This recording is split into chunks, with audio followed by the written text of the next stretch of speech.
first, we want to do something that returns the current inventory, I believe. So add a current inventory that returns the current value of your company's inventory. So the current value would be the quantity times the cost, I'm thinking, because current inventory is a function. Yeah, I'm gonna just assume that it's just this times this. So like, what I mean by something really simple is, and sorry about the background noise. Let me just close the window.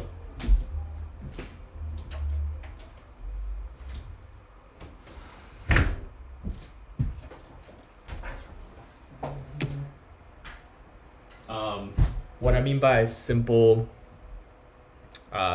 functions is maybe just trying to calculate the inventory of. Wait, let me just make sure that inventory is current value. Okay, of your company's inventory, current inventory. Yeah. So, what if I know this is pretty daunting because it's like this whole nested object, and like how are we gonna like start iterating through it? I would just start off. How do we get the inventory of this one object, right? If we were to pass in this object in, like, how do we get the inventory? And then I'd work from there backwards. So like I'd work inside out. So creating first a function that calculates you the inventory of actually I'd say let's see.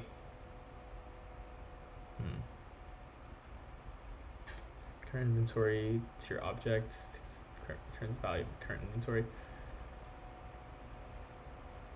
Yeah, I'm thinking. Yeah, I think this is. I was initially a little confused because these are different, these keys, but that's okay because we can just loop through each key, and the key will be a variable, and it'll change with the loop with each iteration. So yeah, I would say let's first do it in bite-sized pieces. So instead of doing Taco Cat as a whole, like how would we maybe let's just start at this level to get the the inventory of just this gourmet shell object. So if we were to just pass in this object, I would just start small there. Instead of doing the whole thing, just let's see how we could get the inventory of this. Actually, we could even start smaller. So if it's just this, how do we get the inventory? Because we can start really, really small. So for example, I just want to get the inventory of this object, right?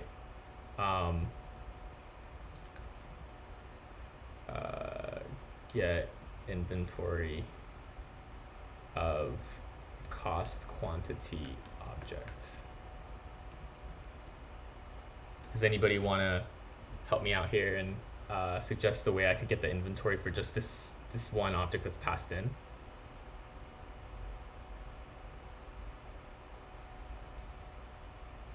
How do we get the inventory if this was the cost quantity object?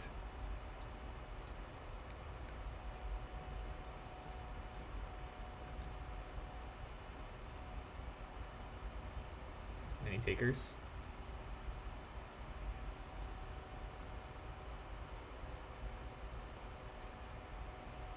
Basically, I think we would just get the quantity and multiply it by the cost. Cost times cost quantity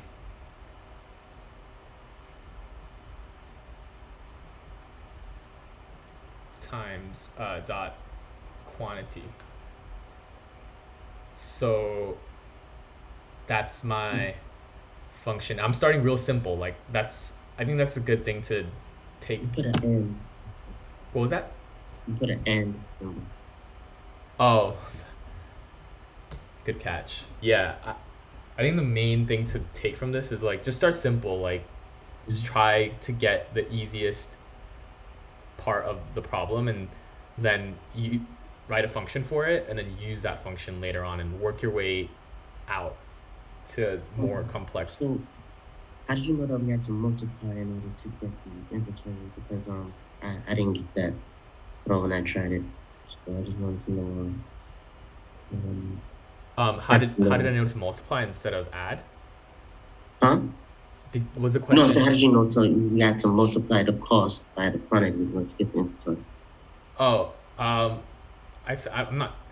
not even sure I'm right there. I just think so, because let's say you just had 100 things that cost $2, then I just say the value is like 200 because each thing is 2 and you have 100 of them, so technically whatever you have, the value of that is $200. That's what I'm just assuming, but yeah, I guess it's not super intuitive, but I'm just thinking from like, if I were to transfer this to like a real life scenario, if I had like 100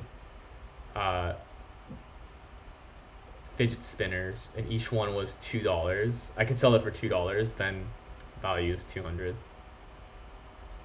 Okay. So yeah, so I have this function that will calculate the quantity of the inventory of this, and so now I want to basically use that function, and then let's like try and calculate the quantity of this entire grouping right here, this gourmet shell. So if I had this gourmet shell, right, just do this, and now I have this function that I could use to calculate the inventory, get inventory. Then how would I get inventory for this entire object that's passed in here? So this would be like, let's just call it, I guess this is the company, so these are all like ingredients or something, right? So let's just call that this object is an ingredients object. So get inventory of ingredients object, ingredients object. So how would I get the inventory of this object that's passed in? Like, we don't need to think about gourmet shell for now, but wouldn't you just multiply them again, just like you did in the other one? yeah, but how would I do that given like there's like 2 of them? Like how, and potentially there could be 3, you know, there could be another one here that, Do you have to loop through it? yeah, exactly. So here we'll just like loop through. So we'll say let inventory equals 0 or something. And then we could say object, or like we could just say for ingredient in ingredients object. And so now ingredient is gonna be hard shell, and then it's gonna be soft shell after. It's just gonna loop through these keys up here. So first it's gonna be hard shell, and then second is gonna be soft shell. So does anybody, but I don't really care about the key, right? Oh shit, sorry. I don't really care about the key. I just care about the actual cost and quantity object. So how would I get that when I have the key and the object itself? Any ideas? How would I get this object? Would it be the object name dot cost? Right, but right now I only have ingredient and I only have ingredients object. So how would I get this? Okay. Don't you have to call? I mean, that's a set, right? It's just an object. I mean, you could think of it as a set too, because, but we don't need to get into like sets and stuff. I mean, technically it is, I Oh, believe, a set because each key is unique, but it's just an object right here. Let's just like deal in objects for now, and then um, you have your key and you have your object, right? So how do I get the value, like this thing? okay. Don't we say like declare a variable Uh-huh. and say let that variable equal ingredient object Yeah. and then that key, and then we loop through again that's that variable. Oh, we don't need to do a double loop because I wanted to like avoid doing double loops, which is kind of why I made these functions. And like, so like right now we have this, right, which is ingredient, and then we have, I think you're on the right track though. Like I think you said declare variable that's going to be like the value, and then what should I set this equals to? Ingredient object and then that key, that ingredient. So it wouldn't be dot, it's close, but you have to use square bracket because Bracket, okay. Ingredient. yeah, because if you use dot you have to do the exact one. You have to do dot hard, but you can't even do that because this thing has Yes, spaces yes. in it, so it's Yeah. impossible to use dot notation here. And you wouldn't even want to do that because then you're hard coding it versus like you're looping, so you need a variable. You need it to change with each loop or else there's no point of even looping. So here you just need to do ingredient. I don't know, I'm not sure if I'm spelling all this right, but I'm just gonna copy and paste just to make sure. So now we have this, right? Because that's the value. But how do we like get the inventory from that? Like we have this function already that just does that for us. So we could do something like inventory plus equals get inventory of value, right? And then what should I do after I loop through everything? Return. Yeah. Sorry. Yeah, exactly. So now with this function, I could get the inventory of like this thing, Mm-hmm. right? This one subsection of the entire one. But now I'm almost done. Like I'm almost done. Like I could get, if I just do, if I do get inventory of ingredients object and I pass in this ingredients object, then I'll get the quantity. It should be, 100 times 2, 200, 150, 350. It'll do it for this, but now I need to do it for the whole thing, right? So now I need to get inventory, get inventory of company. The company object gets passed in, right? So same thing, I'll let inventory equal 0.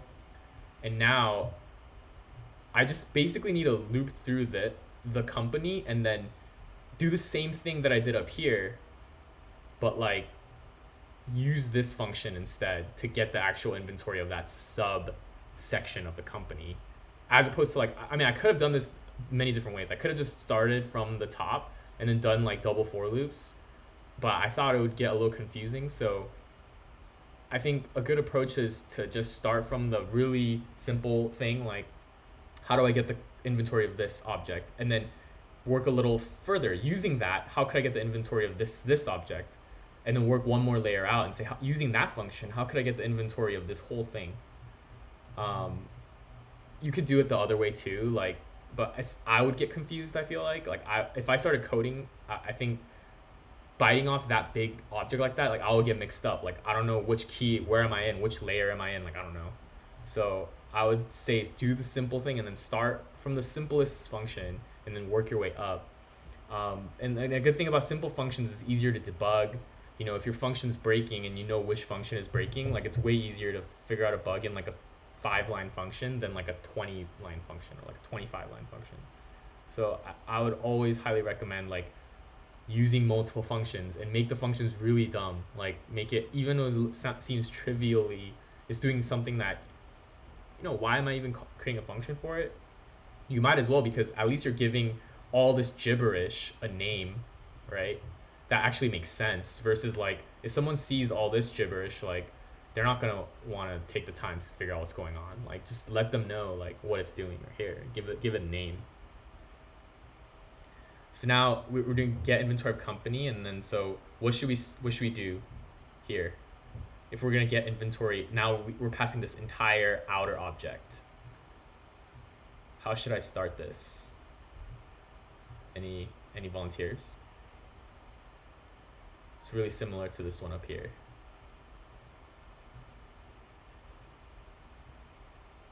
Another for loop. Yeah, for loop. Mm-hmm.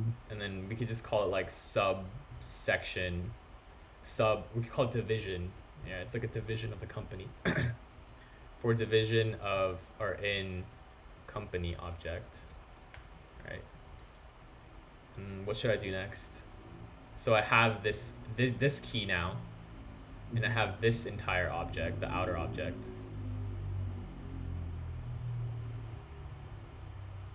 How do I get this value if I have this key in the outer object?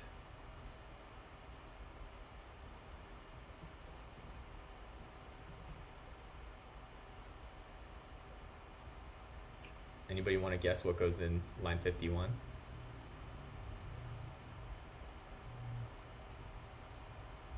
How do I get this object? Because right now I have gourmet shell and I have taco cat ink. Like, how would I get this value? Do you have to call a method on, make the method of the gourmet shell? The object. Okay, don't we Object. use like the get inventory function? Yeah, we're gonna do this. We're gonna call this function, but first we need to get the value. We need to get the ingredients object, right? Sorry guys.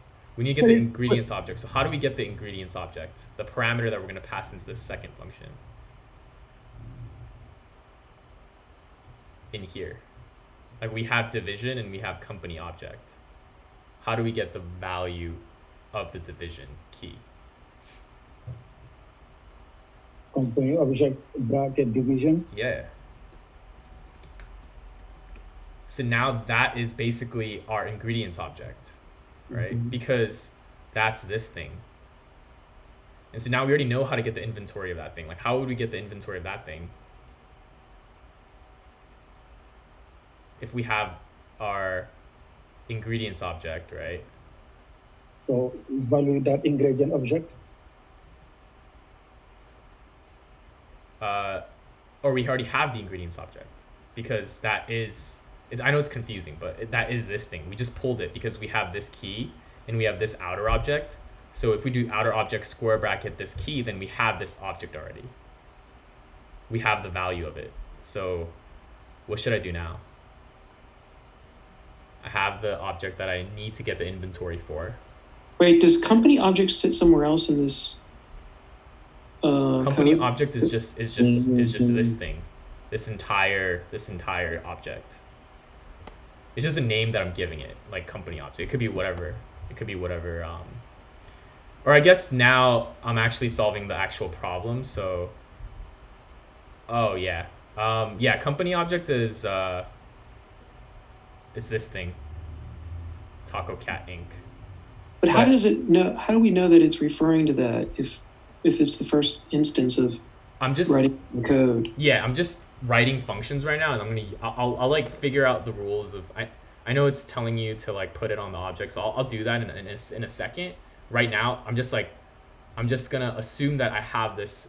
I will have this because I do have it. It's up here, so I'm gonna like I'm gonna pass that as a parameter to this function. But for now, I'm just gonna use like, basically I'm just gonna assume that I have this because I do have it up here, but I'm not explicitly calling it yet because I just want to create the functionality first and then later on deal with like the little minutia of like, oh, like they want it as a method on the object, so we could put it there. We could put these functions as methods on the object. But yeah, for now we'll just assume that this company object is this taco cat ink, and just try to solve the problem first before the minutia. But that's a good question. Like, the approach that I was taking was basically to first solve the problem using like sub functions, and then once I have that like major function that will solve the problem, like just add it back into this object. But yeah, back to the problem, like how would we have the ingredients object now, how would we like increment the inventory? Like inventory equal. Mm-hmm. Uh, And then okay. Company object. Yes, ingredient object. well, we could use this function, right? Because we need to get the inventory. Like we're adding the inventory to this. We're adding the inventory, and so we need to call this function that will get the inventory of the ingredients object. Because we have our ingredients object, so we just need to add to it the ingredients object function that like basically gets it for us. So we just do like get inventory of ingredients object, I think it's called. Yeah. And then pass in the ingredients object. And here just return inventory. And basically if you call this function on the company object, which is this thing, it should give you the inventory. I know it could be confusing because like there's multiple layers to this. But yeah, that's basically I think a good thing to point, like even though it might be tricky, like whenever you see a problem that's like really big and there's nested layers, and I would just try and just solve it for the simplest case. Like let's say this thing wasn't nested. Let's say it was just flat without any nested objects. Then how would I solve it, right? And then using that function, you could just call it. So basically, you know, it's a little more readable. Like I could have just said screw it to all of this and then just added this for loop in here and then done all that like in one function, but I thought that would be somewhat confusing. But now let's just go back and actually solve, because I know there's a good question about like what is company object, like how does it relate to this object, like how do I get it all actually working now? Well, it says add a current inventory method that to your object that returns the current value of your company's inventory. So how would I add a method to an object?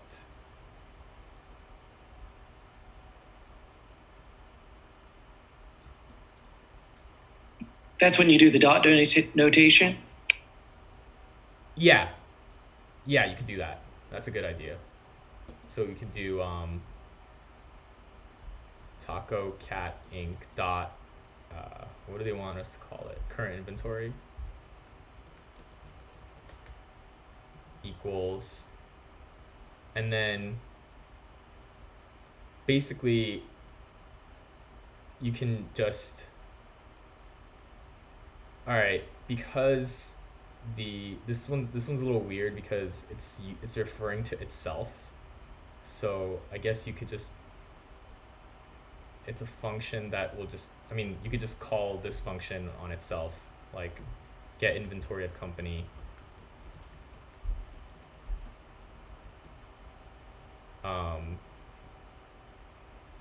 So it's gonna return the current value.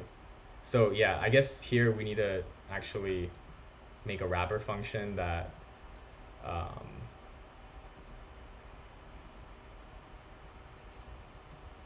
inventory, because it doesn't take any parameters, and then we just can call this get inventory of company, and then pass in taco cat. The reason I'm doing this is because I can't, they want it to be a function. Like if I just did this, and that would just be a value. Because once I invoke my function and then I pass in the object, then current inventory is going to be a number. It's going to be a value, and they want a method that I can call that will return that number. So basically that's why I had to make another wrapper function that will return actually this, invoking this function. Yeah.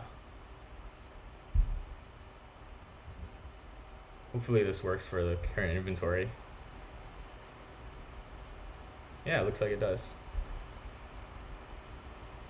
But we can review this a little bit. So let's review it again, because I know a lot of you guys may be confused. So basically, when I saw this object, I thought to myself, like, this is annoying. Like, it's way too nested. I don't want to do a for loop with a bunch of another for loop inside of it, and then, you know,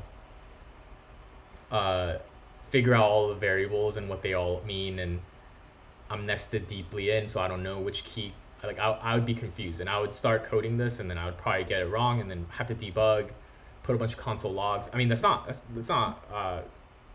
that everyone needs to go through that phase of debugging, because that's helpful too.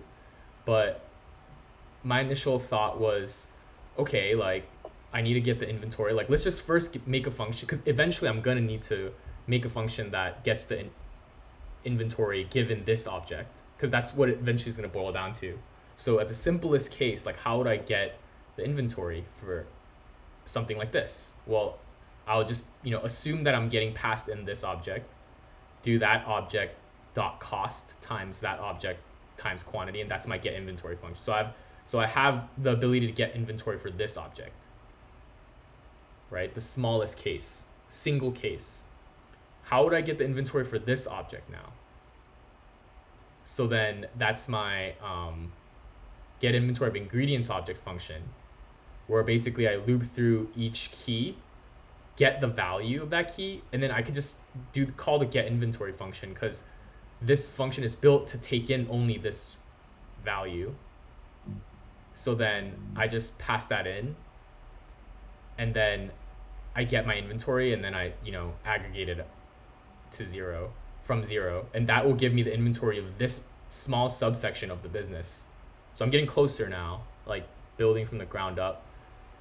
I could now get the inventory of this, but then now how do I get the inventory of the whole thing? So I know how to get the inventory of this, I know how to get the inventory of this.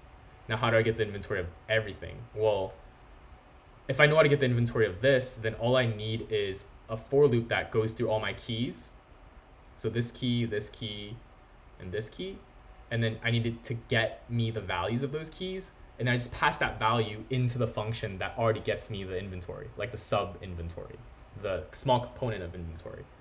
And at that point, I'm done. Like, I have the function that gets me the inventory, getting this entire function, this entire object passed in. And then I could just, the only thing left to do is, like, now I need to do what the thing wants, which is, like, put a method on the object. So I'm mutating the object. I'm putting a method, I'm putting a key called current inventory. And that's going to be, you know, it could be a number, it could be a string, it could be another object, but I'm going to actually make it a function because it wants a method. And a method means that you're attaching a function as a value instead of a string, number, or object, or array. They want an actual function. And then in that function, I'm going to return the function that I created with the object itself passed in.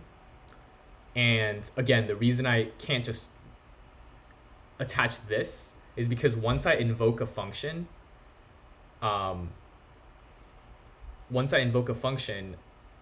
it becomes a value. So this is going to become a number. So I can't invoke the function and set it equal to that key, because then it'd be a number and not a method. So I needed to, like, wrap it with a function.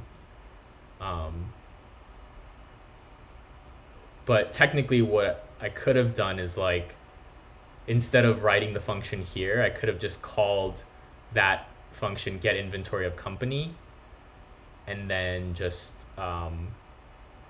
wrote the function up here. But this works as well.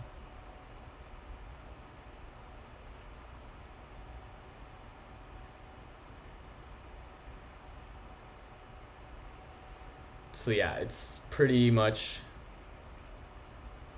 some important things is, like, yeah, like use a helper function.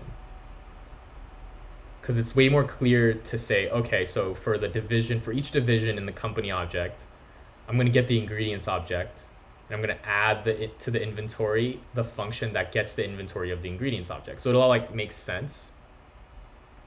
And then once, for my brain, if I go another layer in with another for loop, then I start getting confused. Like, then I don't know. I mean, yeah, it just gets harder to keep track of things. Even though technically it is a double for loop, because this function will do another for loop within ingredients object, but that's hidden away from me, and I really don't want to know about that when I'm reading this function. So, yeah. Do you think this way of doing it is overextended already, or this is probably about right? What do you mean by overextended? Like too many functions? Yeah, for this problem, or is it just about right?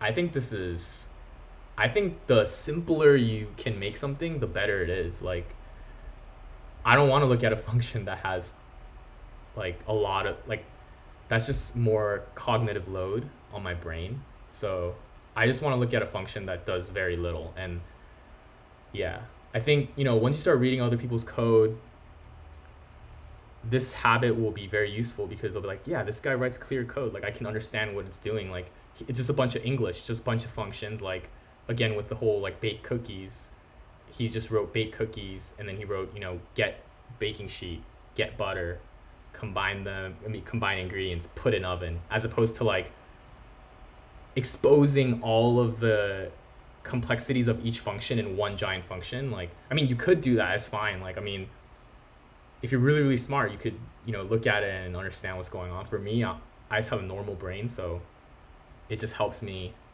to do it like this. It's just a suggestion, I think, and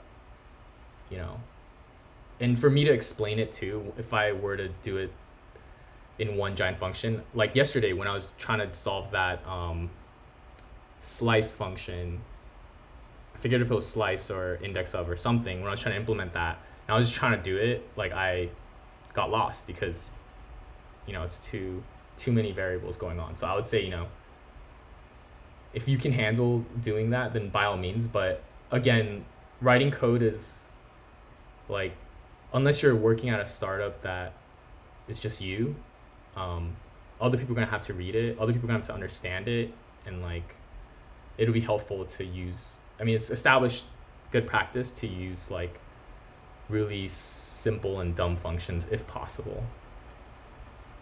So I'll just break things up. When you see something as involved as this, is it always best practice using a helper function? Yeah, definitely. Okay. Like, just it's better to read English than read like code, like actual code. So I would say, like, hide the complexity in a function that has the name of it, and like, that way, other people can read what's going on. And let's say, your function was breaking, then you could, and even when you write tests, so like later on we'll have to write tests for our functions to make sure that they're working correctly, and to also make sure, the reason you write tests is because your code's going to always change, right? So then if somebody's making changes, you have to make sure that things still works, and the automated way to do that is to write tests. So like, when someone else adds stuff to your code, you can ensure that everything else still works because the tests still pass. That's really the point of tests, not necessarily to make sure it kind of works correctly, although that is one purpose. It's to make sure that your code doesn't break when there's millions of changes happening to it.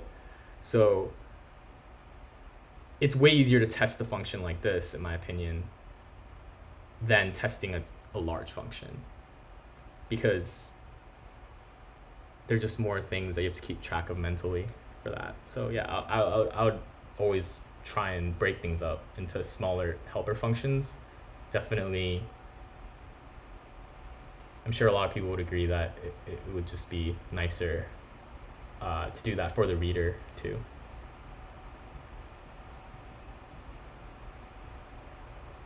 So yeah, I mean, there's also the sale one. I mean, I could go over it, but are there any other, because I think it'd be similar to to this, but do people really want me to go over that? Or I could, but I think I would use something similar to get the sale.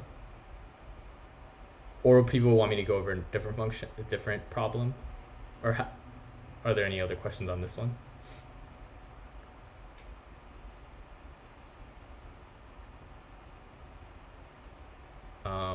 If not,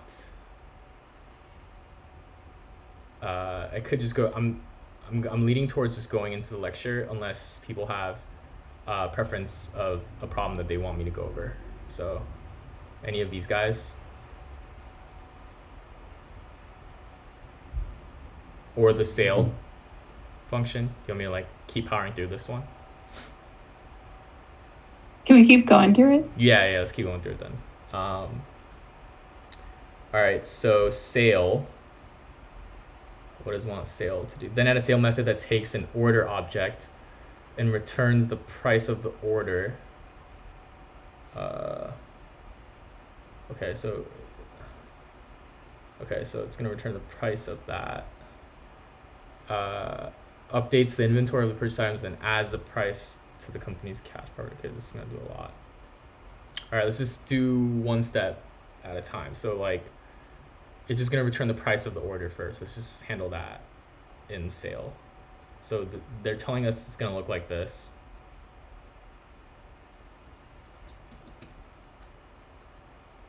And so again, I'm just gonna start writing functions. Like I don't want to write it in here yet. I'll do that later. I'll do that part later. But I just want to like get the function that will solve it and then add it to the object later on.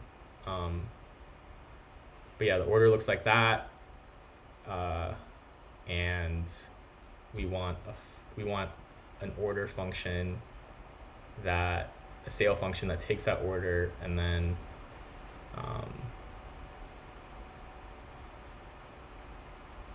gives so 7 would be, is that the quantity? Returns the price of the order. Oh, okay, so it's saying gourmet shell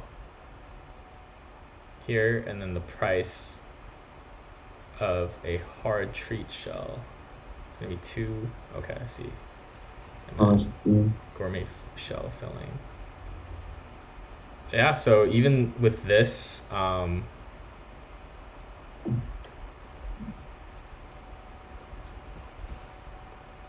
mean, I guess for this, we don't have to go too crazy with it. I know you could use this breaking down logic to go really crazy, but I would just say, maybe just handle this case of like just one combination of we'll call this the division and we'll call this the ingredient. Like it's kind of, I wish there was a better, because gourmet shell or like ingredient type, I guess, are a good delineation of these two types. So we call this ingredient, we call this ingredient type.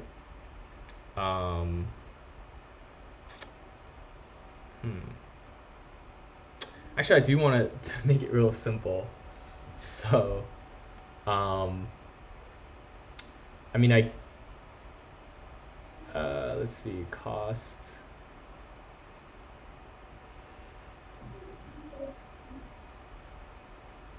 Yeah, again, I do want to make it as simple as possible. So like, let's just say, I had to get the cost of this, right? I know it seems silly, but I'm going to go as simple as possible and then work my way out again.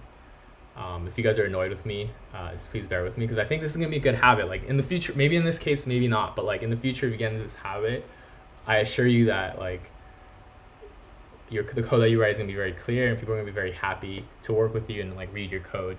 Because there's difference when you're working with people and you read people's code. Like you can tell like this person cares or this person has professionalism versus this person just rushing to try to get something done and they don't care about the future of whoever has to come after and read it. So I'm just gonna go really simple and say like get the cost of this one item.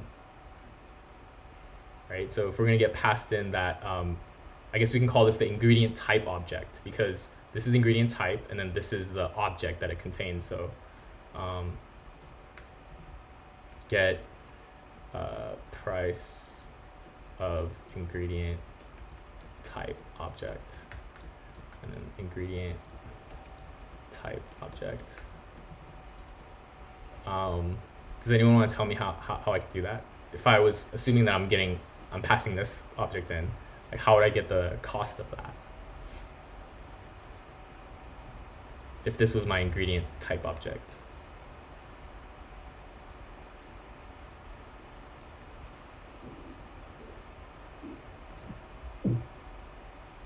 Do one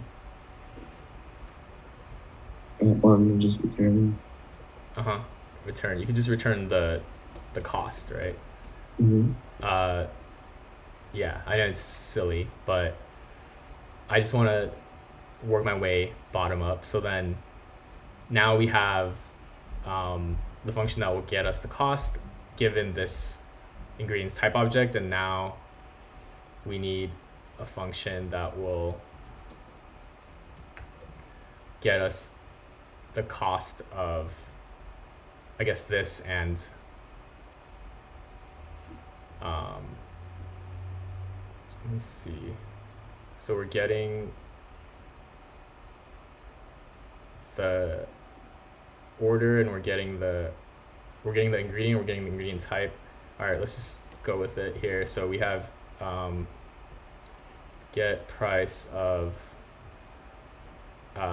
ingredient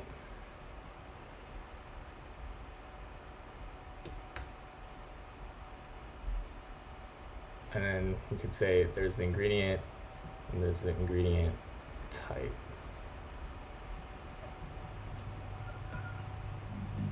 So we have basically, I'm going to call this the ingredient, I'm going to call this the ingredient type. And so if we have if we have a key of the outer object and the key of the inner object, how would I get the value of both of those things? Like if I had this, and I mean, I obviously have this because that's available to us. And then I get a function that passes in this ingredient and then this ingredient type. How would I access this value, which is what I need in the end?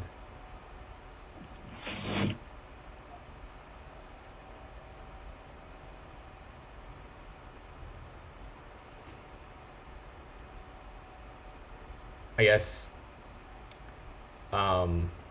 technically I also need this outer guy right here. Let me think.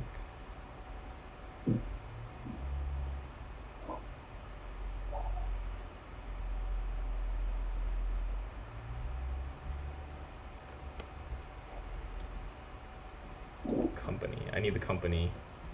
So basically it would just be like I have my company object and I have my ingredient type key and I have my ingredient type key. So it's just nested. And I don't have to think about looping because I'm just going to do the simplest case where I don't have to loop and I just have one order.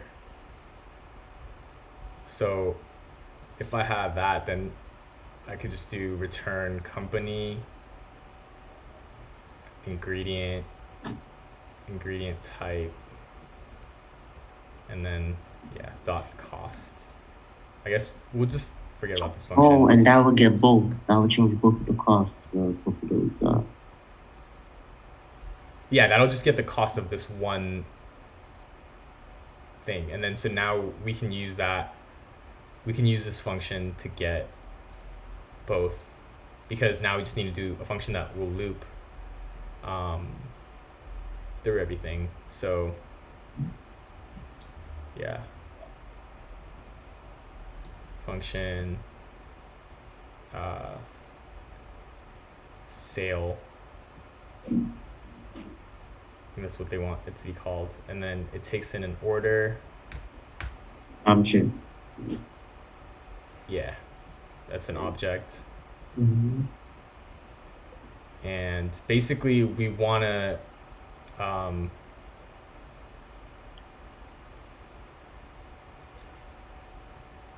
basically want to, I mean, yeah, we'll just call, I mean, this company thing, we always have it, so I'm just going to use it because that's how we'll access things. And I guess when we're in, if I'd started to do it in here, that would have been a little easier because I have this like actual object versus like just parameterizing everything. But for the sake of breaking this out and not working in the object for now, like I'm just gonna assume that I have this company because I do have it. Like I can access at any point, so I'll just use it as a parameter for now. It's Taco Cat Inc.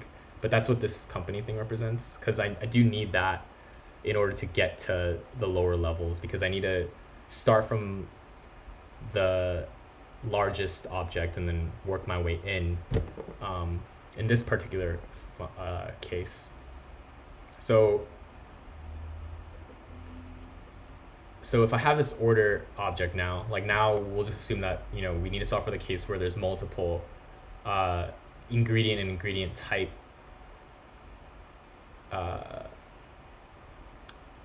sort of keys. How would I get, like how would I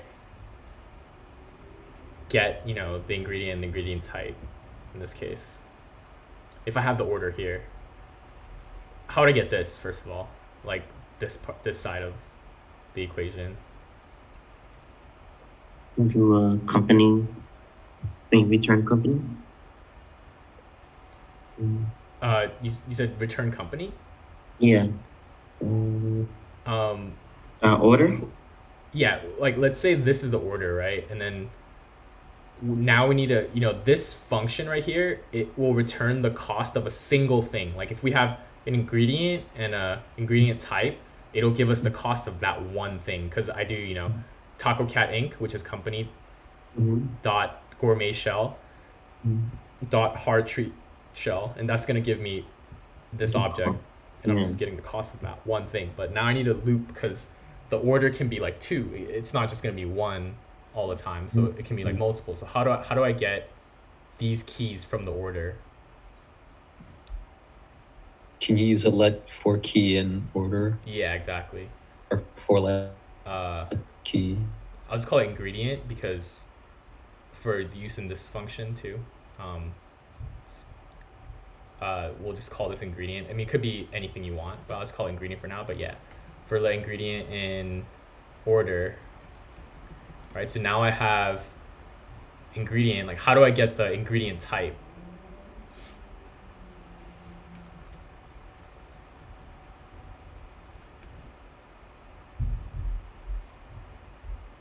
If I have the ingredient and I have the order, how do I get the ingredient type?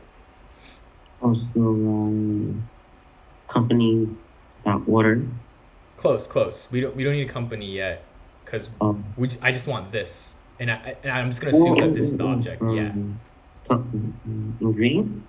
Yeah, ingredient. Yeah, it's just order ingredient, and that's gonna be my ingredient type. And in order for me to get the sale, so what is sale like? Yeah, I guess it's like the price, right? Yeah, the price. So I could just say, you know, let me go. So I could just set my price to be 0 initially. And then how do I get the price? Oh, so you do, oh no, so you just do, well, the price of what? Yeah, so we can use this function because right now we have ingredient and we have ingredient type and we have company. So we have all the parameters that we need to pass in here.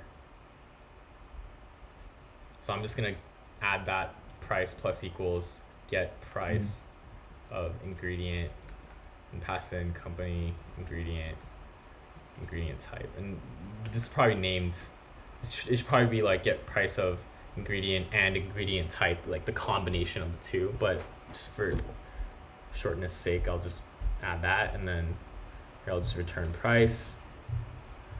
So that'll give me the price, do people understand what's going on here? So basically, I mean, this one was a little more necessary to do that method. I think for this, it's really good to abstract away nested for loops into like helper functions. But in this case, it's not too helpful. But I mean, it still takes away a little bit of complexity in my opinion. So, get price of the ingredient, passing in these parameters to get the price, add that to this, and basically we're looping over this order object, and then we're with the ingredient key and the ingredient type key, we're accessing that nested value in the object. And we're doing that for multiple keys in the order, which is what this loop is doing. Ingredient in order, ingredient type, which is this, is going to be the property of the key, the value of the key of order. And then we're just going to get the price of the ingredient, which is, company, ingredient type, cost. Oh, okay. So that's just the price. Now we also need to update the inventory of the purchased items. Okay, so now we have the price of the ingredient, and then we also need the quantity.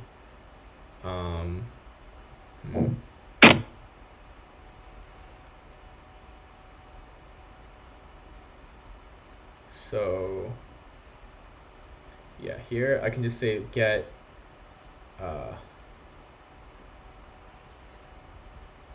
what should I call this? Like cost quantity. I'm just gonna call it cost quantity. So I'm just gonna change this function because right now it's hard coded to only give me the cost, but I also need to do stuff with quantity now, right? I also need to do stuff with quantity. So I think I'm gonna need to update this quantity. Is that what it's saying? Update the inventory of the purchased items. Yeah. So I need to update the inventory, which means taco kettle current inventory tune it up quantity. So I need to mutate the quantity. So as opposed to just getting the price of ingredient, I'm just gonna say get cost quantity object,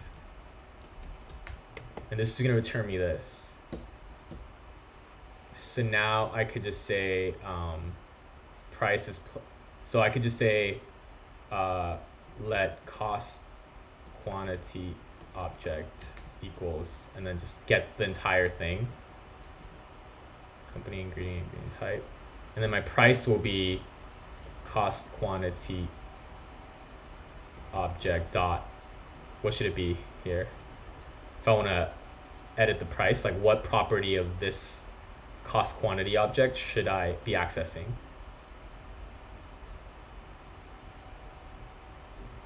To update the price. Cost? Yeah.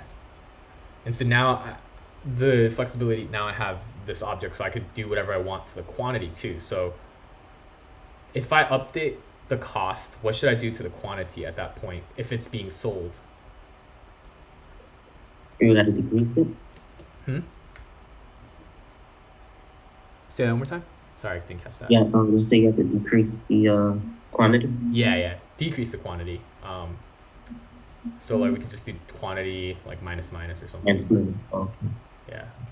So now it's nice to have this because you could do both things with it. And so now we're decreasing the quantity. What else does it want us to do? It wants us to do something else. And adds the price to the company's cash property. So what else should we do here? So we have the company, right? Let's just assume we have the company object. How do I add to the cash property of the company object? Also, depending on that cash. Yeah. And what should I add? Add cost quantity object. Close, but I think we just need to add the price, right? Because because we're looping through and we're just adding the price to that. Or wait, yeah. Should be plus equals. Yeah, exactly. Good catch. So yeah, I think this is all it wants us to do.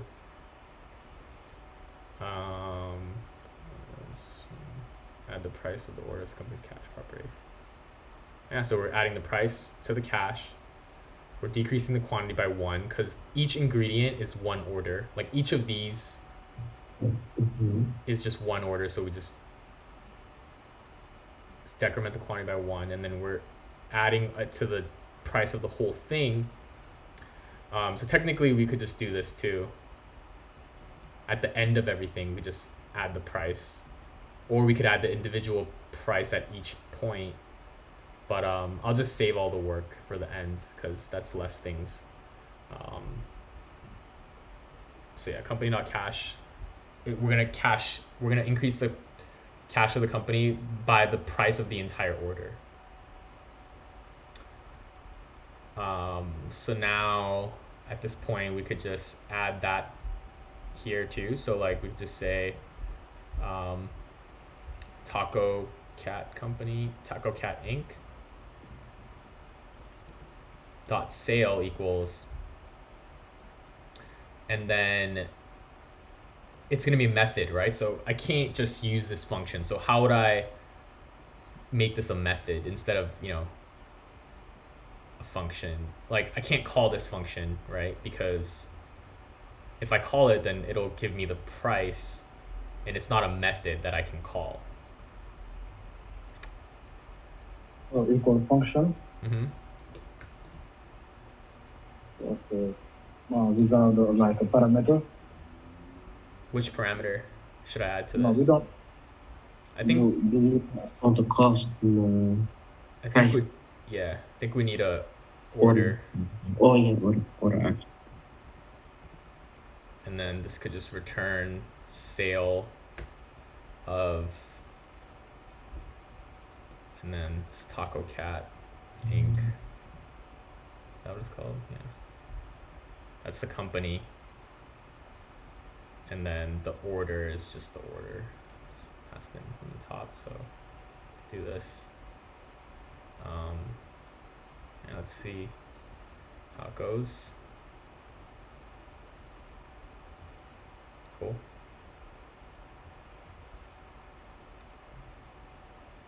Again, this one was a little weirder to break it down because we didn't really save ourselves that much complexity because it's just one for loop anyways. The one part that is, this could easily have just not been a function either, to be honest. Because, I think for this case, this is a little, just do that. And like, it's still significant because we are naming it. So the point of like functions is to also name certain things, like name certain groups of functionalities into like a descriptive name of what it's actually doing. But because we're naming this variable anyways, like this kind of becomes useless. So I think it's fine to just put in one function since it's not really saving us much.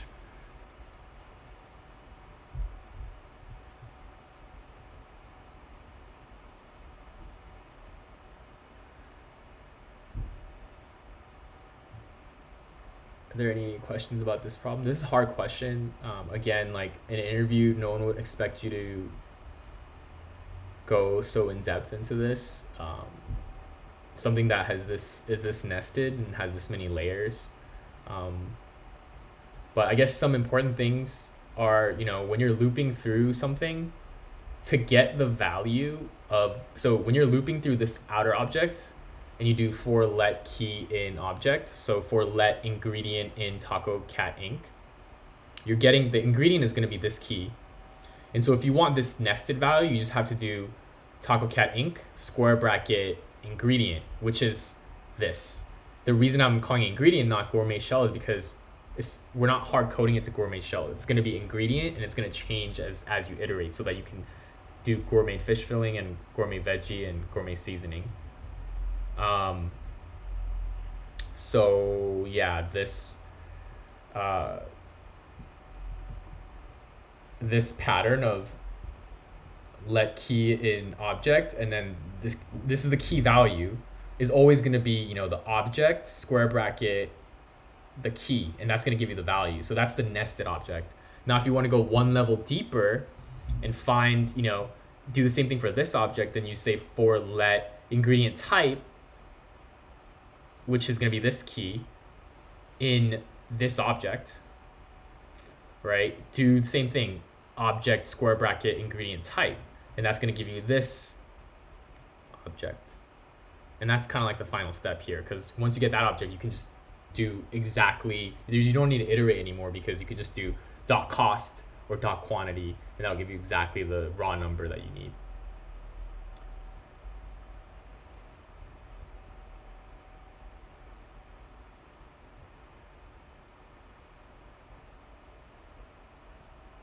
Yeah.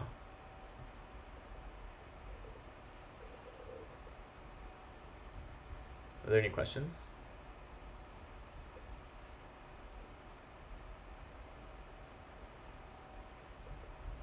And again, some little nuances here. You can name it. You don't have to name it. It's optional. The only reason it's optional is because you're already defining the name here.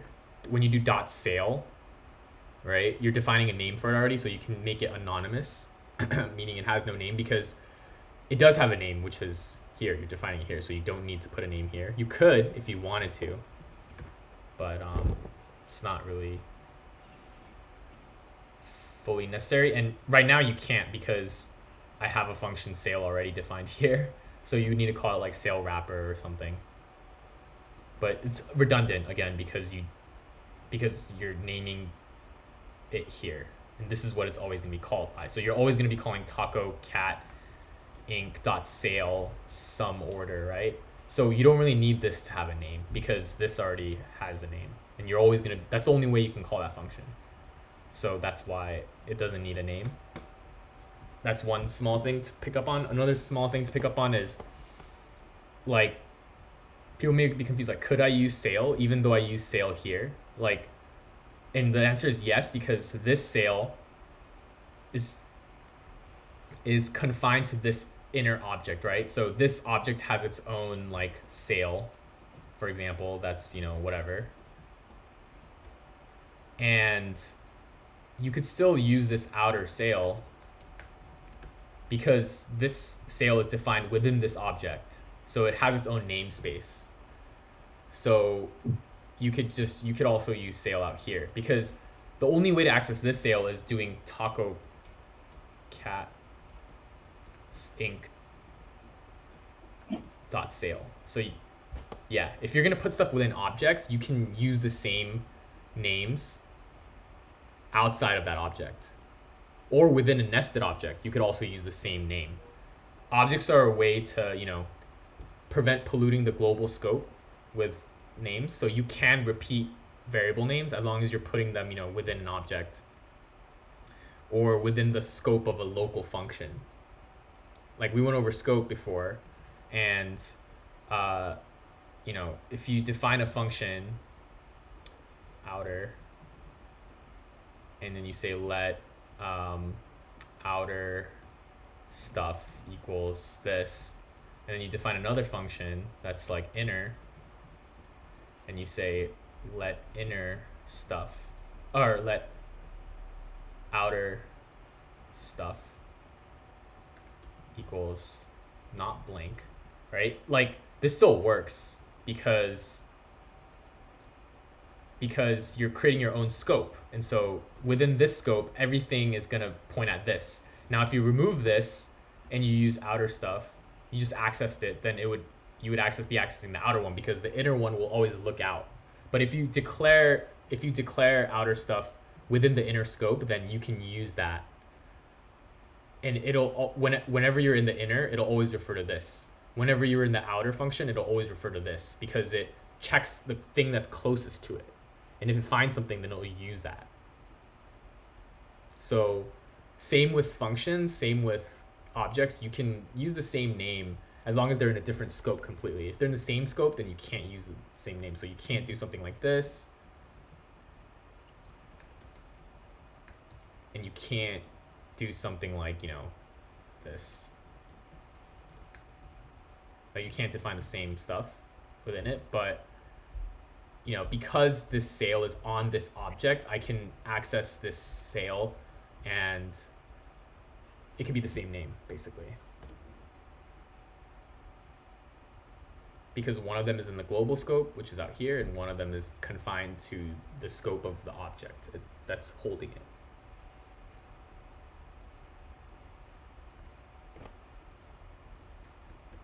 Again, tricky problem. You're just gonna have to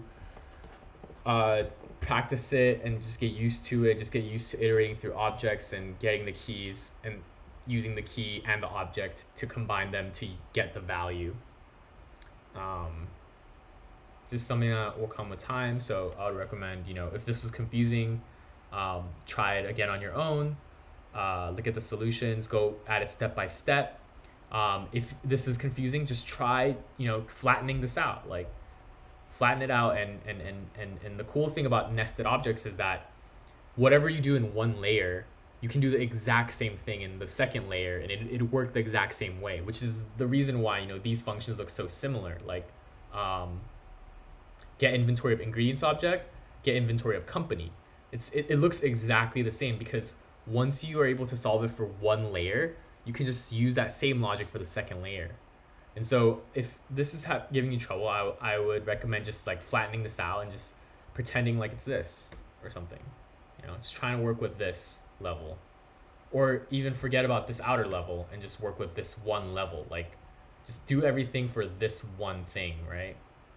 And if you can do that for this one simple problem of getting the inventory and getting the inventory and getting the total value of your items, if you do that for this problem, then you could do it for the nested one, because you just need to do that multiple times. And like when we go over recursion, like it'll become even more apparent that solving the simplest version of the problem is actually like a big step towards solving the problem. When we go through recursion, we'll again encounter this concept of solving the simplest problem first before trying to tackle the whole thing at once.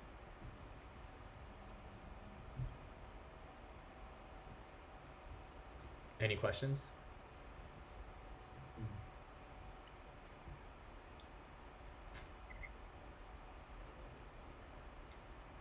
Today's lecture, then I'm going to move on to today's lecture if there's no other objections.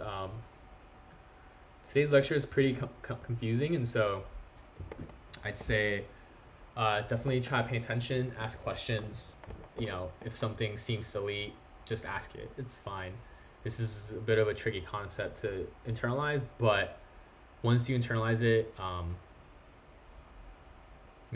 it's important. It's an important concept, basically. So we have our pointers in memory. So we're gonna go over these concepts today, which is primitive versus complex types. Basically, primitives are numbers, strings, booleans, and complex types are objects, arrays, technically functions too, I believe. We're gonna go over the differences, and we've already kind of gone over them in terms of like immutability and mutability. So strings are immutable, meaning you can't mutate a string. You can't do like string at the 0th index and then set that equal to a new character. Like, it won't work. Like, you have to just create a new string. Like, if you want to change your name from Michael to Michaela, like, you're just gonna have to create a new string that's Michaela. You can't mutate Michael to become Michaela. Whereas if you had an array that had a list of all your shoes, you could just push into that array and that'll change that array. You don't need to create a new one for complex types. So we're gonna learn more about that today, like more about the differences and what that entails. We're gonna learn about assigning things to variables. So what is really happening when you say let name equals full stack? We're gonna also learn about what happens when you pass values into functions as parameters. So we create these functions and we create this sort of placeholder that is going to represent whatever we pass in at a later time. So we're like anticipating someone passing in this parameter to this function. So what exactly happens when you pass something into that function? Like what happens if you pass an array in? What happens if you pass a number or a string in? Like what are the differences? We're gonna learn about equality. So like, what does it mean when you say, is this object equals to this object? Like, are they the same? Like, how do you compare objects? And we're gonna learn that this is not trivial because let's say you had a crazy nested object and another crazy nested object. Like, how do you compare them and see if there's different comparisons. Like, do they contain the same value or are they the same object? And we're gonna go over arrays and dot slice and how dot slice creates copies of arrays. And so it's a heavily useful method because you want to make copies if at all possible, just because again, you don't want to like be changing things and having some side effects of changing something and somebody somewhere else now expecting that thing that was changed to be the original value could cause some bugs and also disable you from having a complete history of what happened, because if you're mutating things then you don't have like a historical snapshot of what happened. If you keep creating new ones, then okay, so first this was the first state, then it was second state, then it was third state. But if you keep just overwriting things, then you have no idea you have no paper trail. So kind of went over this already, but these are the primitive values and these are the complex values. To note objects, when we talk about objects, we also include arrays because arrays and objects have the type of object. I know it's confusing, but just gonna have to roll with it. Again, there are ways to differentiate the two, but for the time being, we'll just consider them, as complex types. So we'll play a couple guessing games. We don't have to be, nobody has to be right. No, it doesn't matter. Like, just take a stab at it. So anybody want to guess what this would log? British city. I guess this one's pretty simple, but York. Yep. And then how about American city?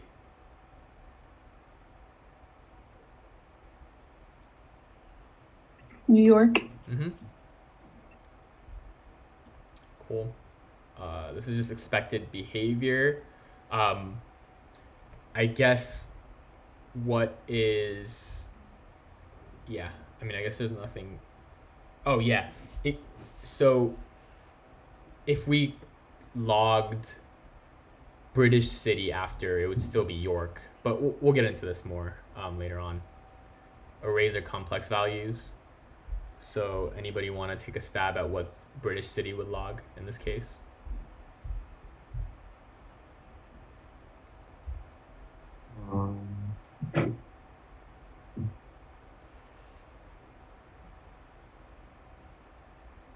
Maybe 0. 0? Yeah. So when you unshift, do you mean like an empty array or? No, I thought it was asking what the index is York does. Oh yeah, no, not the index, but just the actual value of British city. Because initially British city is York, right? It's just an array that has York in it. But then now on line 3, we're setting American city to be British city. And then we're gonna start doing stuff to American city. Like we're unshifting, which is the same thing as push, but it just happens in the front instead of the back. So push adds something to the back, unshift adds something to the front. You will log New York. Yeah. British city would be New York. What about American city? New York. Yeah, same thing. And it's different because it's different from this where, they still, even though we set American city to British city, whatever we did to American City was isolated. Like it didn't happen to British City.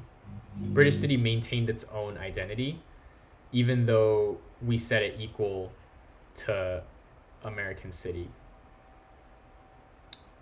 And what this means is basically that British City points to a value, and the value is York.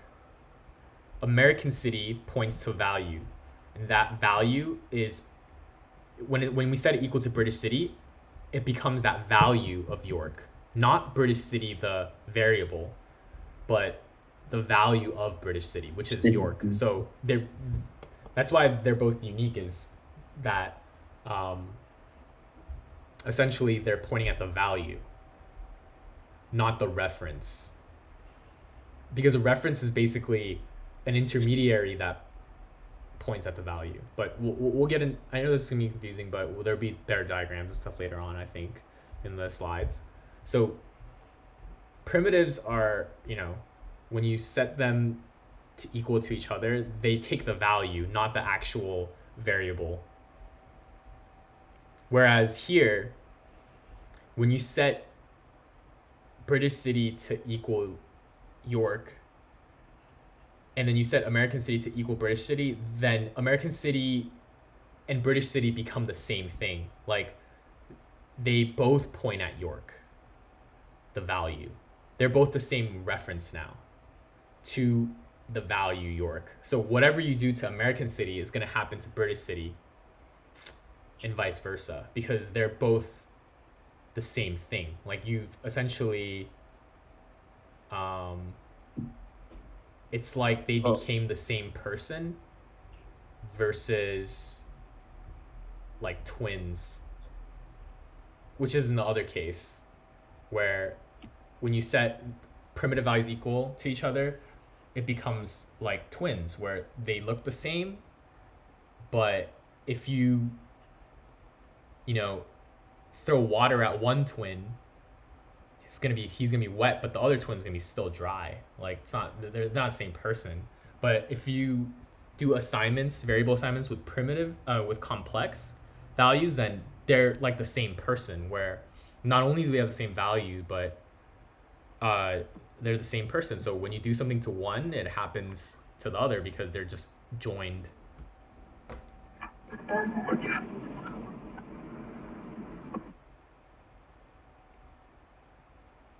That slide just said that.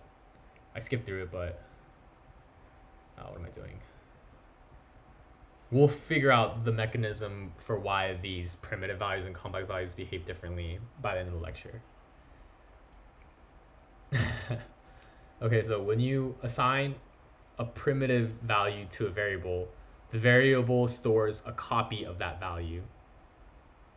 So yeah, these diagrams are really helpful. I know I was just talking a lot, but when you assign first to 20, it assigns to the value 20. And then when you assign it to 30, it's an entirely new value, 30. And then when you say let second equals 30, that second points to its own copy of 30.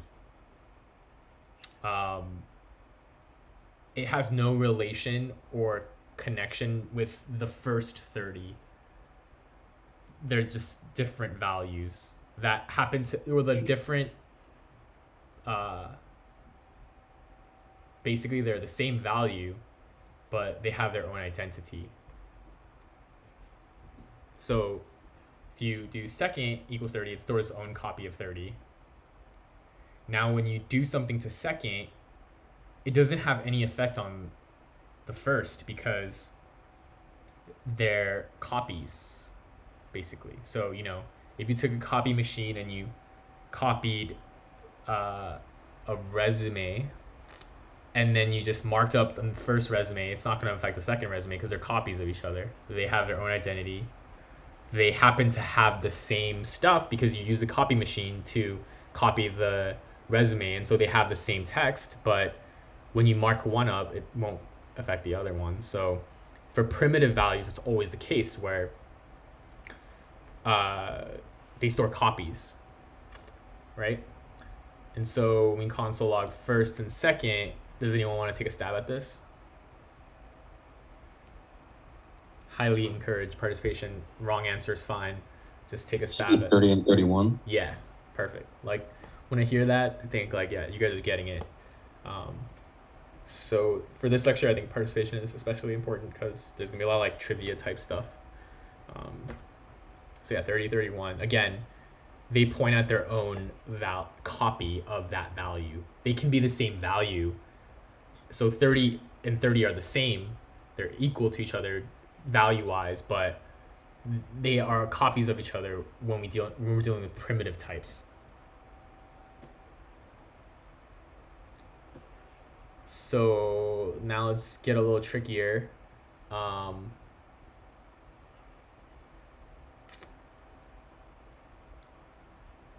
So when we set assignment like this is when it gets interesting, this is where the behavior of primitives and complex types diverges, when you set things equal to each other variable wise.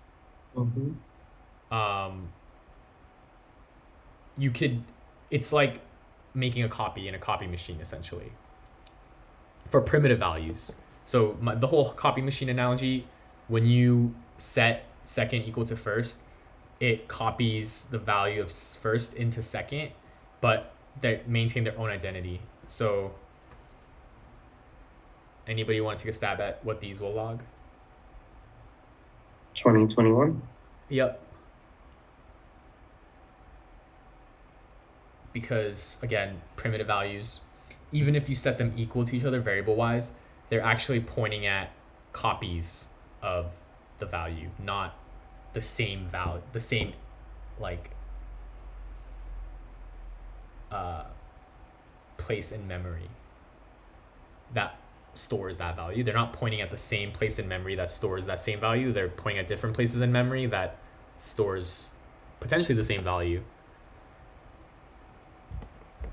But when you change one, they will act independently of the other. So now let's see what happens. So with complex values, there's like an intermediary step. So there's the actual value, which is the last thing in the chain, but in between there's a reference, which is like a memory address that says, go to this place in the computer, and that's where you'll find the value. And when we change the thing, we update that value, right? I guess this one went a little too fast here, but yeah, the idea of a reference is basically, it essentially saves memory, because if you think about complex values, they can be really, really big. And so if you made a copy each time you assigned automatically, technically that could, lead to, like, that reference acts as a way to kind of preserve memory. And it kind of makes sense if you think about how small primitive values are and how large complex values can be. Like technically an array could have 1 billion elements. And so, at that point you start getting some constraints. And so if you use this reference, then you could say like, yeah, multiple things could point at the same reference. And that way, like, you're preserving memory. You're not just creating copies. Like if you had like the Bible and you have to make a copy of the Bible each time, like that's a lot of paper that you have to use. So they don't do it automatically out of the box for you like they do for primitives. So at this point, so when you say let first equals 1020 and let second equals 1020, those are different. They're different. It's the same as, this part of it is the same as primitives. Like when you're creating a new variable and you're assigning that to an array or an object, it's a new one completely. Like you are creating a new reference, a memory address. So it's, at this point, it's functioning the same as primitives. Like you're creating a new variable and you're creating an object. Although they contain the same values inside of the array, they're unique. So it's kind of like, yeah, they essentially are different, and they happen to have the same values, but they live in different places in memory. So yeah, because we initialize two different arrays, they happen to contain the same values, but they live in different places in memory. Thus, they're disjointed. They're not coupled in any way. Anybody want to take a stab at what these will log?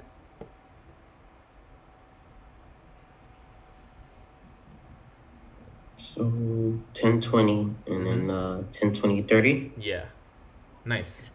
It's they're different, and so when you push onto one, it shouldn't affect first, right? Because you assigned it to a unique complex value. Now the tricky part and where it diverges from primitives is when you assign to another variable. So when you do something like let second equals first, second is pointing at the same reference now. So it's not an entirely new reference, it's the same reference. And so it's pointing at the same entity at this point. So now they're joined. You fused them together. And for primitives, this is where it's different, because when you do let second equals first, second will store the value, a copy of the value. It won't store, it won't look at, they're not going to be the same entity, whereas here they're the same entity. And I'm not 100% sure why this happens, but again, a hypothesis could be to save memory, because now you didn't need to create an entirely new array. You're just using the same one, and that saves memory because complex objects could be very large. But that's just a hypothesis. I don't really know why this happens, particularly for complex values and not for primitives, but that's a guess.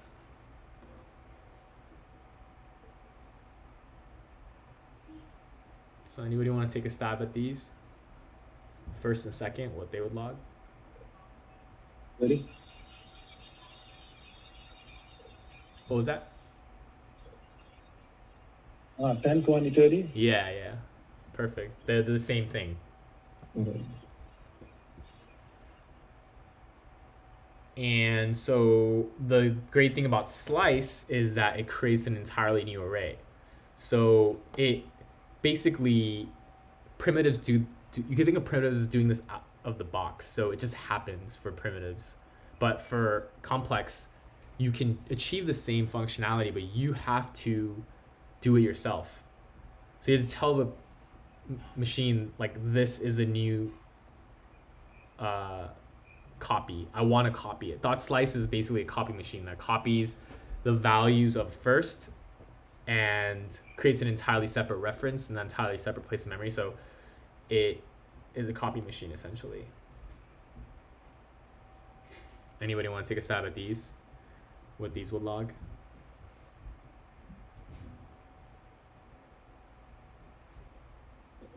Yes, that's right.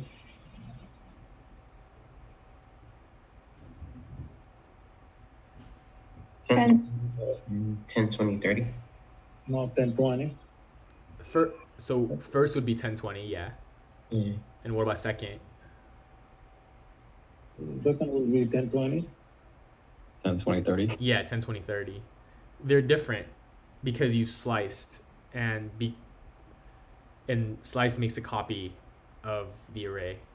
Instead of it being the same array, it's now different. Like, as you can see in the bottom right, they both point at different references. They both point at different places in memory, like at memory addresses.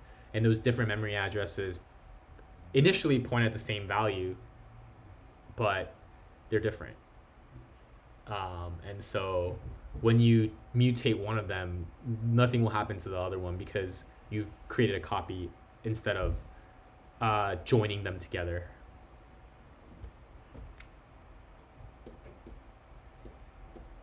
Are there any questions? That's pretty much it in terms of like complex and primitive differences. It's basically when you assign, that's when the differences happen, because you know when you just do something like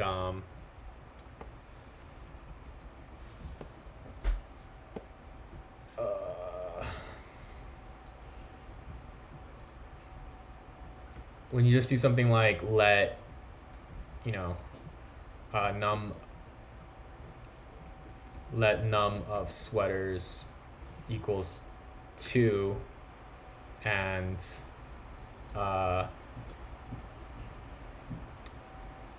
let num of shoes equals 3. When you say num of sweaters equals num of shoes, right? Then at this point, num of sweaters is going to be 3. But when they're still separate, even though it looks like you're saying, okay, you're the same thing now, that's what it looks like. It's really just saying num of sweaters, make a copy of the value of num of shoes, leave num of shoes alone. You're just making a copy of its value, and that's it. And so now when you do num of sweaters plus plus, it won't affect your number of shoes at all. So now num of sweaters is going to be 4, and then num of shoes, can anyone tell me what this will be? Num of shoes? Still 3. Yeah, still 3, because again, this equality statement expression is just a copy. It's basically saying num of shoes dot copy, like copy value. It's kind of like what's happening under the hood, but it hides that away, but that's what it does. It makes a copy. And making a copy is cheap. It's really cheap because it's just really simple. Like this primitive value can never get like that crazy, you know? Like it's just like it's just a number. So now let's move on to complex. So when you say let my sweaters, you know, it's gonna be you know, nice sweater and ugly sweater. And then let my shoes equals nice shoes, ugly shoes. Now this is where the difference happens when you do my sweaters equals my shoes. When you do that, it doesn't make a copy. Because I guess theoretically this could be kind of expensive if you force it to make a copy each time, because it could be really large.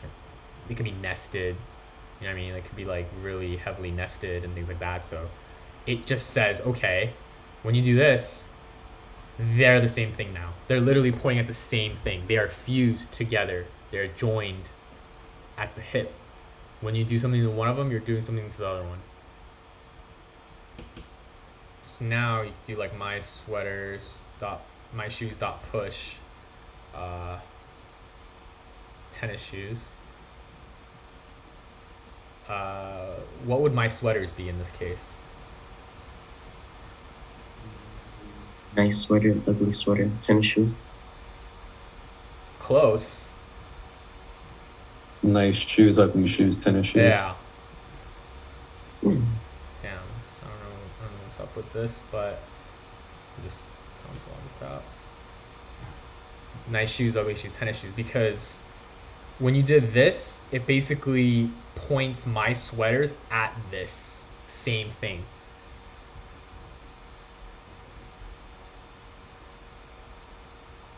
So it's the values are the same. The thing is just the same. It's just saying like my sweaters and my shoes are pointing at the same place in the memory.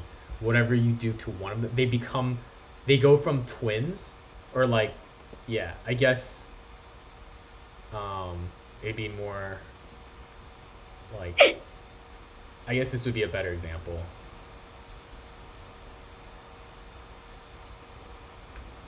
at this point they're kind of like twins because they're the same. They look the same, you know, but they're different. They're still different people. When one twin, you know, does something, it doesn't affect the other one. So they're twins. But once you do this, you're saying you're not twins anymore. You're fusing them to be the same person. So now whatever you do to the other one, you will have done to the other one. No. Any questions?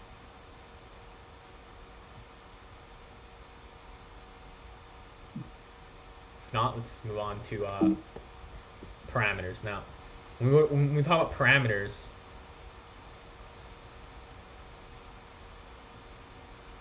this is where it helps to think of that implicit thing of, okay, so let me just copy this.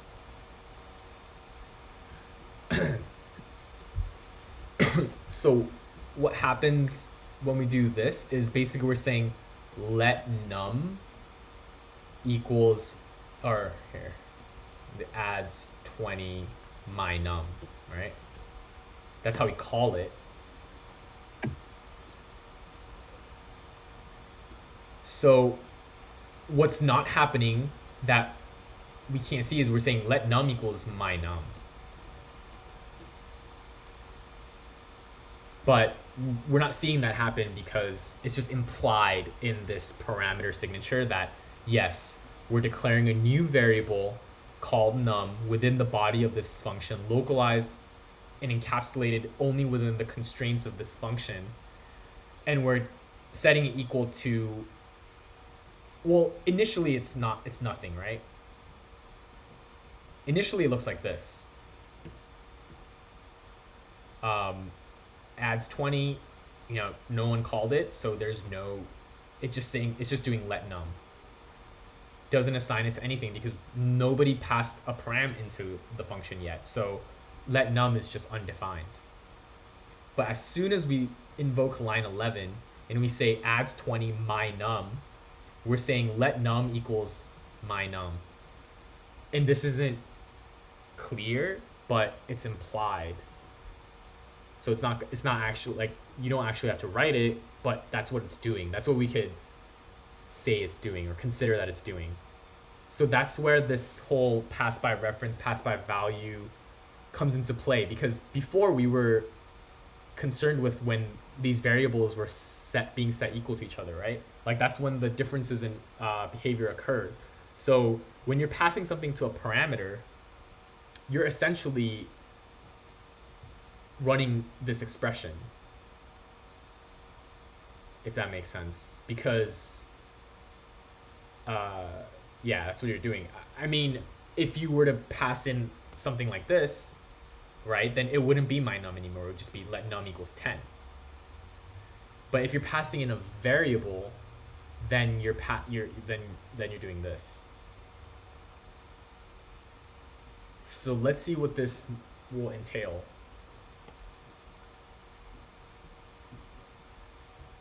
So what that entails is that, oh shit.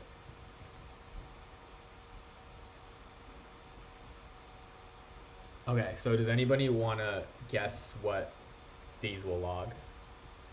My num and return num? The first one will be 10, and the second one will be 30. Perfect. And they're not the same because, again, this is primitive. So when we even though we're doing in line, let's just imagine in between lines 3 and 4, we're doing the expression let num equals my num. So we are setting num to be my num, but for primitives it does the copy value implicitly. So it copies the value, but it keeps the two separate, and it does that automatically. Like you don't have to do it. So yeah, great answer. It's 10 and 30. What about complex?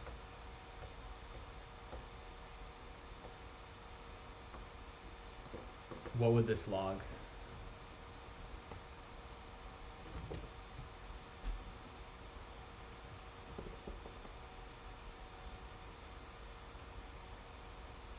Any guesses? That read 10. What my array? What would my array log? 10. That would be if it was primitive, right? But it's complex. Oh, is it 30? We log 1020. 1020, yeah. It would be 1020 because line 4 is commented out because it's not happening. I mean, it is happening, but it's commented out because you don't have to declare it. This is just what's happening under the hood. So line 4 is happening. So it's saying let array equals my array. And so for complex values, when you do that, you're setting them, you're conjoining them together. You're fusing them. So now when you act on array, you're also acting on my array because they're now pointing at the same reference. Does that make sense? It's confusing. Don't get me wrong. This is tricky stuff, but if you look back on this this thing, it's basically the same thing where heck is it? So here, let second equals first. Does everybody get why first and second is the same? Even though we only push to second, first and second are the same, right? Because we're saying let second equals first, and they both point at the same memory address now. So when you do something to second, it'll affect first. When you do something first, it'll affect second. It'll go both ways. So if you understand this concept right here, then the parameters thing is the same thing because parameters are doing the same thing under the hood. You just can't see it. But let's just go over an example. Let's say this is, my friend, and he is just a bag of he's just he's 21, and he's a male, right? And then let's say we say this is my other friend. And what this will do is this will like, it's a fountain of youth, so it'll decrease age. So it'll say my other friend 0 minus equals like 10. Let's say it just makes you 10 years younger. Right? And so when you do decrease age my friend, right? And let's say we just returned my other friend. Right? What would my friend be if we logged it? Would it be 11? Yeah, exactly. Because in here you're saying let my other friend equals my friend. Because right here at line 10, you're passing in my friend as the parameter, right? So you're saying, oh, let my parameter name equals the parameter that I passed in. And once you do that, you're joining them together, and they're gonna be the same. They're gonna point at the same reference. Whatever you do to one is gonna affect the other, and vice versa. But the problem you were just working on before was that. It's the same thing. Can I see it again? Yeah. So, okay, so where is it being? My array is passing in to array, and you can just ignore line 4. Like, I mean, line 4 is like the same thing. It's kind of like what I was doing, but it's not actually. It's to comment it out. Like, we don't even have to pretend that it's there, but that's kind of showing you what's happening.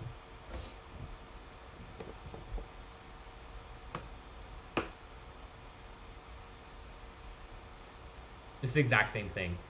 except this happens to be push instead of doing the square bracket thing and like mutating, but they're both mutating things. Like they both mutate the array. Does this have anything to do, like you were saying before, where you can only look up to something and not down?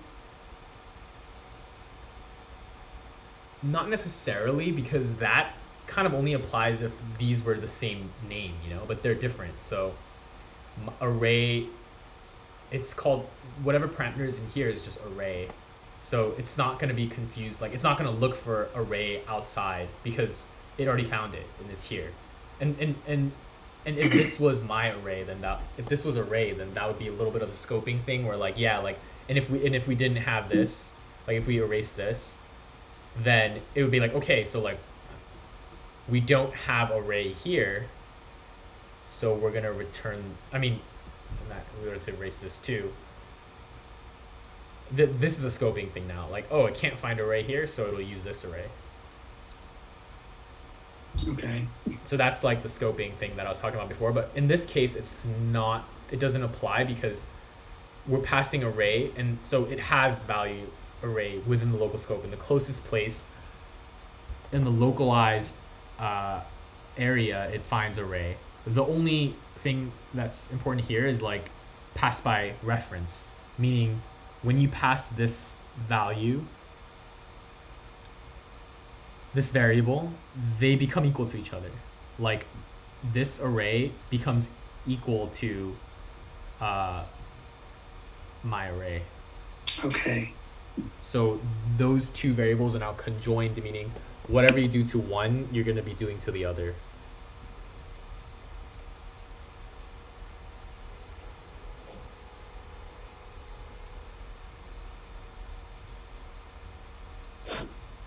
Does this make sense?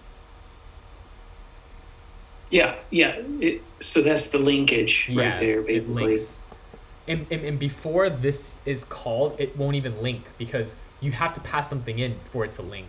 Like if you don't pass anything in, then it's just let array equals nothing because you're not passing anything in here. But once you pass in a variable here, now it's doing let array equals my array.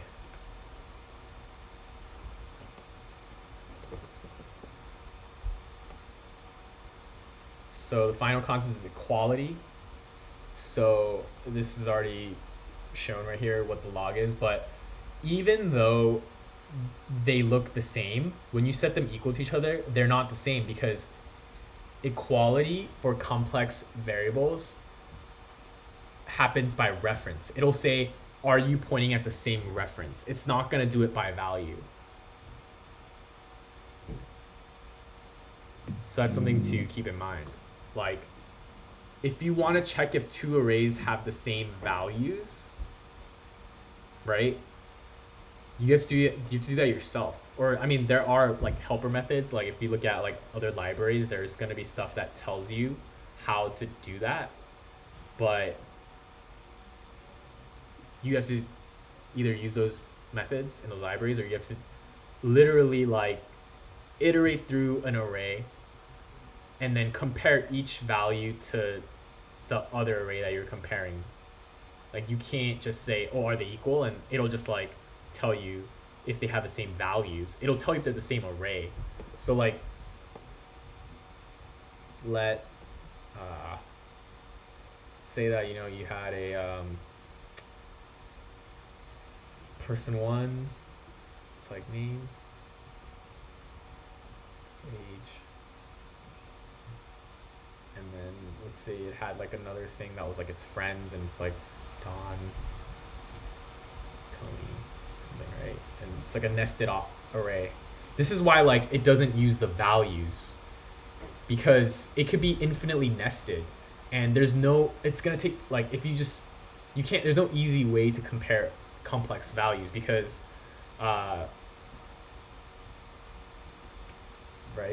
so that's person one, and let's say let person two equals same thing.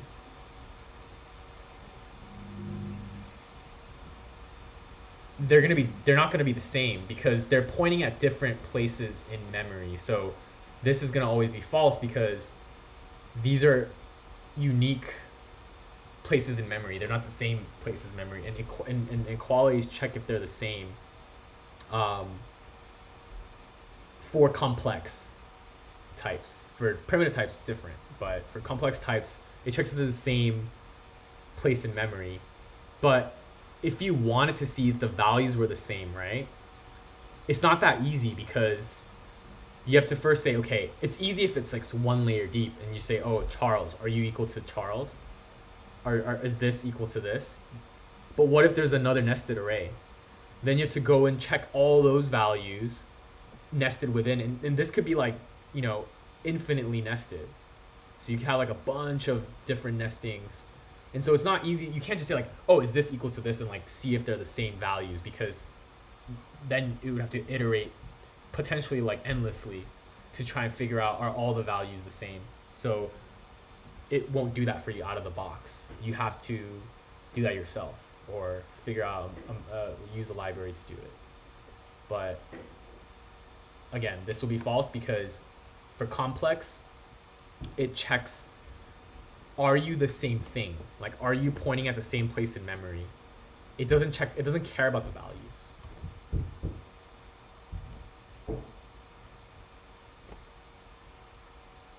Do people get what this means? So like, basically, the only way to make this equal is like, how would I make this true? Because right now it's false. Like, how would I make it true? Not equal. Line 3, put let person 2 equal person 1. Yeah, exactly. So if I did person 1 equals person 2, now this would be true. Or yeah, somebody said do this. Yeah, that would also work because you're saying they're not equal. So that would be true. So back to the other example, if array 1 was only equal 1 equal sign times, to array 2 would be true. Yeah. Yeah. Exactly. If you set them equal to each other, meaning they point at the same place in memory, then it would say that they're true. For complex values, you don't compare the values. You don't compare the actual like elements. You're just comparing if they're the same thing, if they're the same fused object. Because again, a reason for this is it'd be theoretically really, really hard to do that, to check all the values within an array, because obviously for the simplest case, it's not that bad. Like you just go for each element in the array, check if that element at that index equals the element at the other index. But what happens if that element itself is an array? Then you have to go and go iterate in there. And then what happens if the element in the element itself is another array? Then again, it becomes non-trivial to compare the values inside complex objects. Theoretically, it could run your program forever if it's infinitely nested. So that's why it doesn't even bother. It just goes with the shortest thing. Like, are you pointing at the same thing in memory? If not, you're not equal, even though your values may be equal.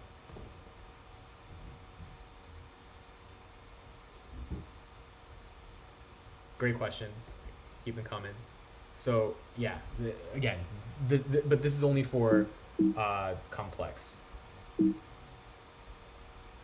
Now Like, they'll be true. can I ask you a question? Yeah. I saw like an example on the internet where they like, change it to JSON that's stringify. Yeah. JSON to stringify. And that's how you compare it. Yes. So that is that's true. So if you want to see if the values are the same, then you can change it to a string, which is what JSON.stringify does, and that will. Now you're just comparing two strings. So yeah, that. But when you change a object to a string, it's heavy. It's like a heavy operation. Like it like goes through each layer, and it's not just like super trivial, I believe. So yeah, it still takes a while to do the JSON.stringify. But yeah, that's a good point. Like you could do something like this.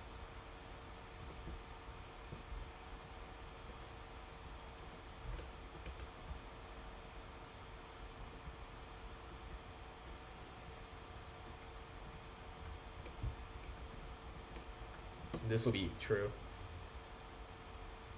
But you're turning this into a string and then comparing them. You're not comparing them as complex values, you're comparing them as primitive values. And for primitive values, it compares by value and not by reference. So they're different.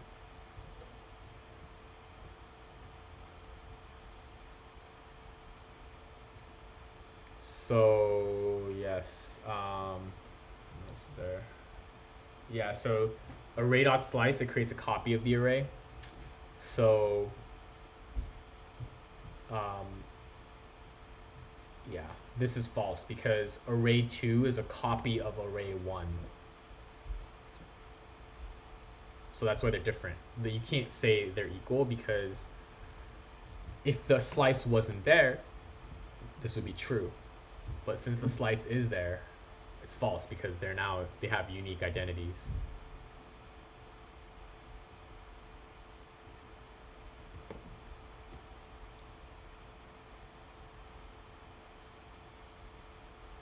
So this is definitely a little bit of a confusing slide. Essentially, it's saying when you make a copy of a complex object, you are only copying the outermost layer. You're not copying the inner layer. So what that means is you're not copying at every single nested point. You're only copying the outer stuff. So the inner stuff is still the same. If you do array 2, so like if you do array at 1 dot push 4, then array 2 at 1 is the same because it only copied the outermost layer. It didn't copy every single nested portion. It's a little bit of a tricky concept, but yeah, we can go over it once. So if you have, the same example right here, right? If you say person 1 equals person 2, let's just go over a little more trivia and then we'll call it a lecture. So what would this log?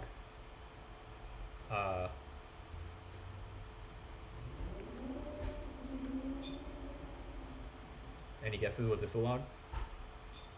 True. True, yeah. Maybe true. What if you did person 1 equals person 2 dot slice? False. Yep, it'd be false. What if you did person 1 at 2 equals person 2 at 2? That's true. Yeah. Because these inside arrays didn't get copied. Yeah. Only the outer ones got copied.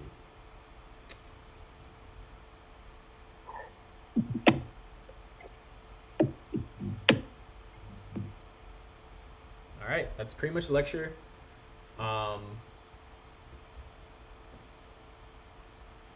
Yeah, tricky